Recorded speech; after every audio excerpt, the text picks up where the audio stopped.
So we're looking at like progressively shorter feedback loops, right? Because you come out with a product, more reviews, faster iteration, right? Exactly. So I call it the Amazon product death cycle. So the window of product success on Amazon used to be like I used to Right, come out with a vacuum filter, and it would be 2 years or 2.5 years. So someone sort of is like, hey, oh, that's a really good product. I'm going to make that product. right. And that window is now starting to shorten to 3 or 6 months. Like you literally have a lead time of 3 or 6 months, a window of opportunity until someone else copies your product. That's harsh. So you're putting the same resources that you used to put into, do once every 2.5 years into 3 months.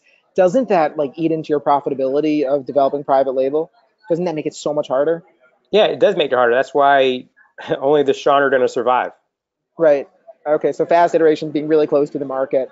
And I Uh, think I think the other piece that I think Anchor is learning, and I'm actually learning too, is first of all, no Me Too's on the market, but also once you invest in a product, you have a unique idea, and you invest tooling in it, it's harder for people to actually copy right. the product, right? So It's, it's like, for it's your example, I just defensibility. invested in vacuum hoses, and I Mhm. invested $80,000. So if I invest $80,000 in vacuum hose tooling, it's much harder for other people to come in and copy that product.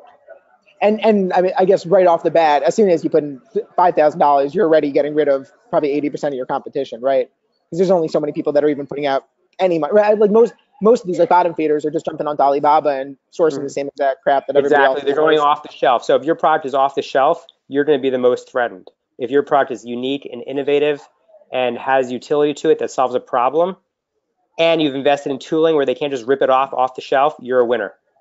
So and bringing that back to the very beginning, basically the only way you really have enough confidence to drop that kind of money in order to do the tooling is just really being really really close to the reviews, right? Just like reading the audience really really carefully. It's reading the reviews, reading negatives of products. So you can find a Bluetooth speaker that's a projector and find all these negatives with it, and take those Right. negatives and make sure your next design is iterating on those negatives. Make sure you're putting that into your listing to solve for those negatives as well.